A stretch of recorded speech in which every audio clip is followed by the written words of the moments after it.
Hi, I'm the Comics Kid 2099.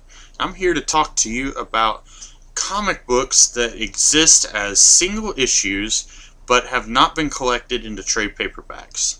I only read comics when they are collected in trade, when they already exist as graphic novel.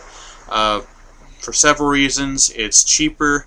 It's easier for me to reread the stories when they're all collected in one book and they're not scattered across 6 to 8 issues or longer. Um, it's just easier for me to store trade paperbacks and graphic novels than it is single issues. Uh, I don't know how many single issues I have, but I've been trying for over a year to slowly whittle down that collection of single issues and get it down to a more manageable number as I get graphic novels and trades that collect those single issues. It's not an easy task, but maybe someday I'll be able to do that. But right now I want to talk about comic books that, because of my preference in reading only graphic novels, I cannot read these comics. Most of these examples are really long-running stories where the series might have run 60 or 70 issues, and for whatever reason, DC or Marvel Comics, all of these are from one of those companies, didn't collect these into graphic novels. Now, I will say that in the past I've complained about certain series not getting collected, and then later they were. A good example of that recently would be Alpha Flight by John Byrne. Marvel had one volume collecting, I think, 8 issues. Now, as of this December, there's going to be a volume 3.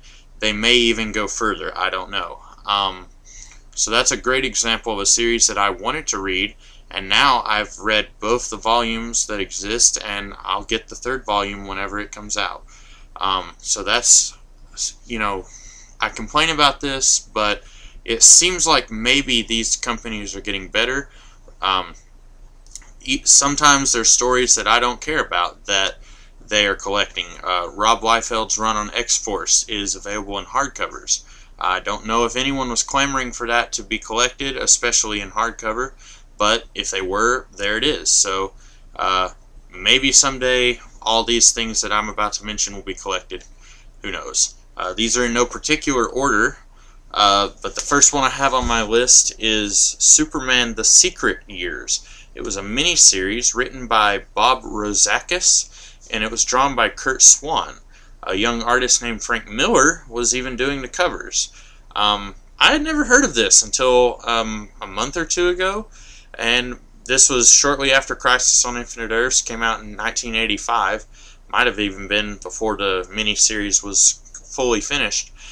So naturally, the newly established DC universe wasn't completely established yet. Writers and creators didn't exactly know what this new landscape was going to look like, and in later years it would be established that Superman never was Superboy like he was prior to Crisis on Infinite Earths. When he started fighting crime, he started as a grown man.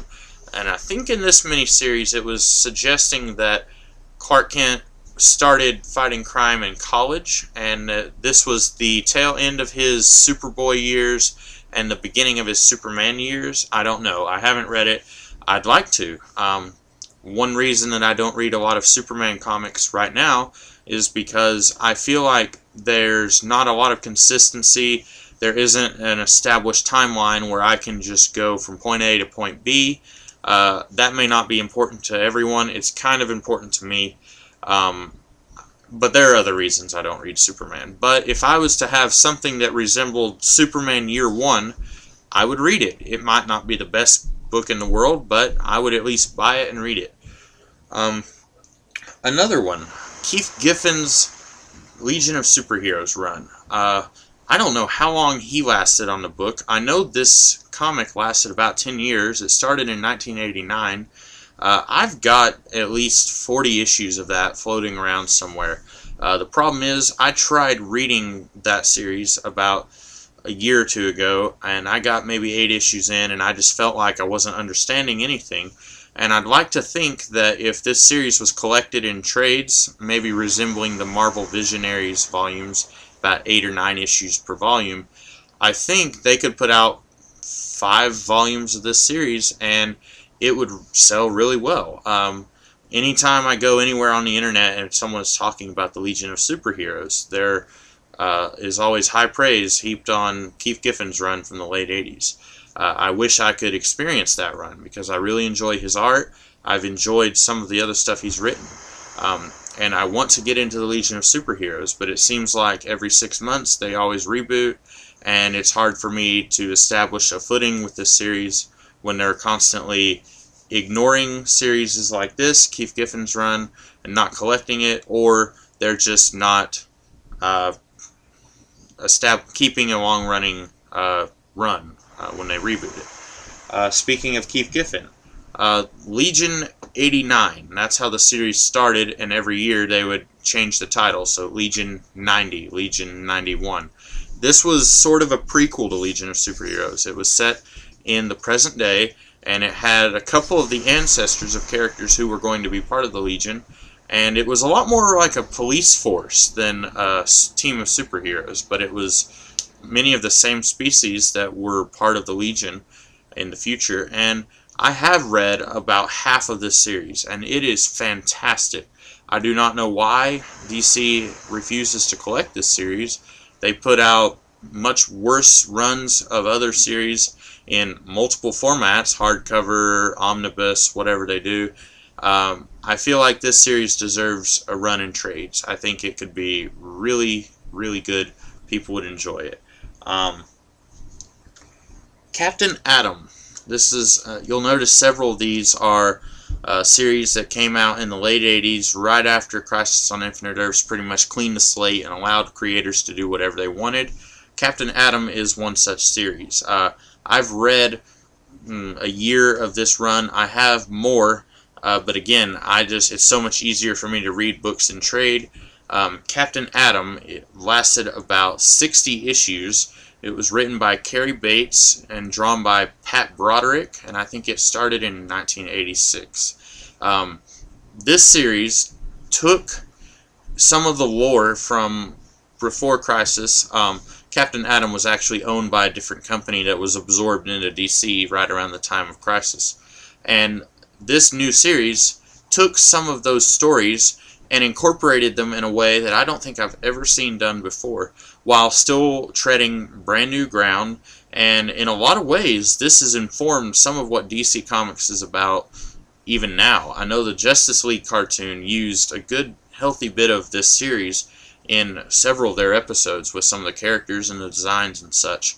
I really think it's a shame that this series has not been collected. It's a hidden gem that I think a lot of people who haven't read it should read it. And the last one I have is a miniseries from Marvel Comics. The Kingpin miniseries from 2003. It was written by a man named Bruce Jones, and it was drawn by Sean Phillips and inked by Klaus Janson. I may have mispronounced that name. It's the Kingpin, but it's his origin story. It's kind of his rise to fame. If you're a fan of The Sopranos or The Godfather, this is probably for you. I've read one issue of this. Did I say 6-issue miniseries? It might be a 7-issue miniseries. I really think that Marvel should get off their butts and collect this. I enjoyed the issue I read, but I feel like this is something that could sell extremely well. People who don't necessarily read comics, they might see this. If you threw around the name Sopranos or Godfather on the back cover, this would sell. It would be like stealing money, basically.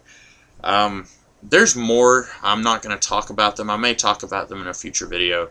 But these were just a few that I feel like they are being hidden away because they're not being collected.